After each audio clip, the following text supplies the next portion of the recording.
Elon Musk and Vivek Ramaswamy started implementing their famous plan to reduce government expenses by $2 trillion. And some giant moves that Musk is making has already caused big problems in the Republican Party. And during his appearance on the Joe Rogan, Musk revealed what types of unnecessary jobs will be eliminated from the US government and what are the biggest government organizations that might be deleted. Musk discussed the idea of Doge and explained his plans to eliminate a federal bureaucracy and wasted financial resources. So let's explain everything. So Elon Musk revealed to his Twitter followers a very interesting disagreement that he has with the Republican Party.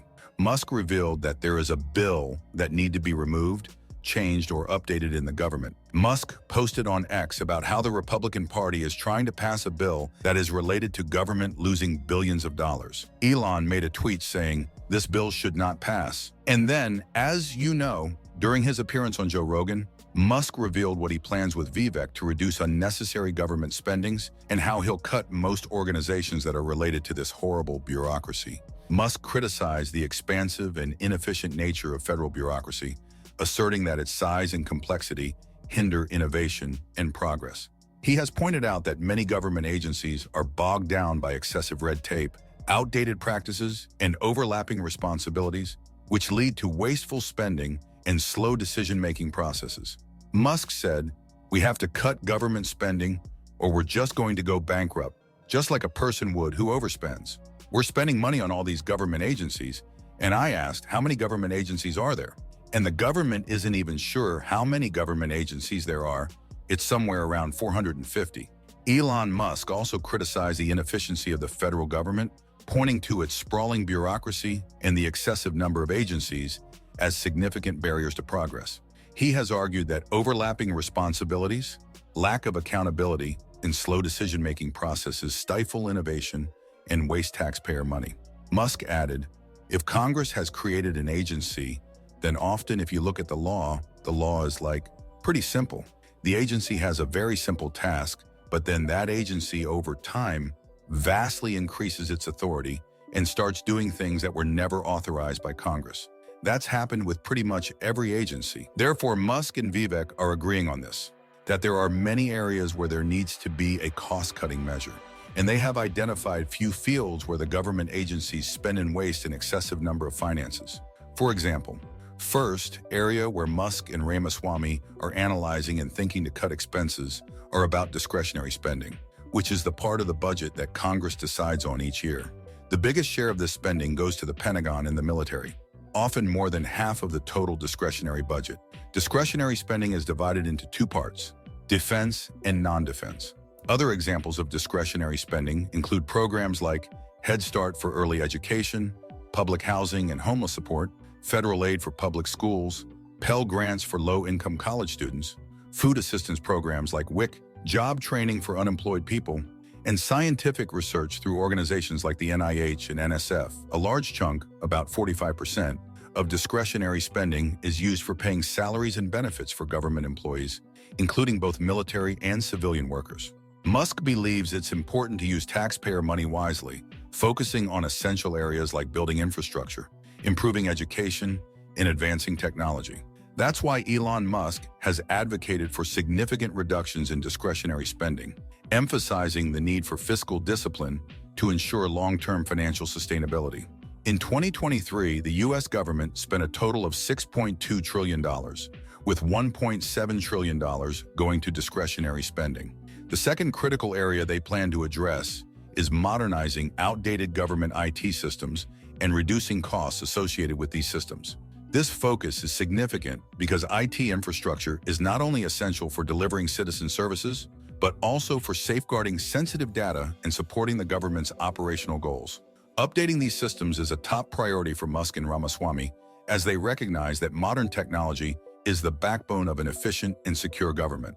Ramaswamy emphasized that IT modernization is firmly on Doge's to-do list, while Musk underscored the urgency of addressing the issue to fix broader inefficiencies. Musk expressed frustration over the lack of accountability and transparency, noting that officials sometimes cannot even track where taxpayer dollars are being spent. Musk stated, "The government computers and software are in such bad shape that they often cannot verify payments. This is insane." In 2022, the federal IT budget for civilian agencies stood at $58.4 billion. By 2023, this budget increased by 11% to $65 billion, reflecting growing investments in IT. Thirdly, Musk and Ramaswamy suggested that the government could consider cutting the Defense Department's budget, pointing out that the agency handles nearly $1 trillion, but struggles to account for how the money is spent. And Musk just does not like this excessive spendings. In FY 2022, the total defense budget request, including funding for the Department of Energy, amounted to $753 billion. In 2023, the U.S. military spent about $820.3 billion. Defense is one of the largest discretionary spending categories in the U.S. budget. Cutting expenses here could help reduce the federal deficit, leading to long-term fiscal sustainability. So fourthly, Musk and Vivek might limit how much government spends in NASA. They posted on X, suggesting that government programs no longer approved by Congress should lose their funding. Some major programs with expiring approvals this year include drug research and help towards NASA. NASA employs about 17,000 people and creates jobs for many more through contracts and grants in every U.S. state. Last year, NASA used 73.5% of its budget on contracts with nearly 5,000 businesses, nonprofits, and schools across the country. Big companies like Boeing, Lockheed Martin, SpaceX, and Orbital Sciences receive the most funding from NASA, but they also work with many other suppliers and smaller businesses. If Elon Musk and Vivek Ramaswamy were to advocate for or implement cuts to non-Congress-approved programs like NASA, it could have some benefits. For example, cutting unnecessary or duplicate programs could help save money, reduce the federal deficit, and lower government debt. The president's 2023 budget proposal for NASA was nearly $26 billion, an 8% increase from the previous year. After negotiations, the final approved budget was $25.446 billion for 2023. The total NASA budget for 2022 and 2023 combined is $49.486 billion. Fifthly, Elon Musk has criticized the federal government's expenditure on programs operating without current congressional authorization. Musk points out that over $500 billion is spent every year on unauthorized programs. This includes major expenses like $119 billion for veterans' health care and $48 billion from the 21st Century Cures Act. He believes this approach weakens financial accountability and bypasses the Constitution's rules for legislative oversight.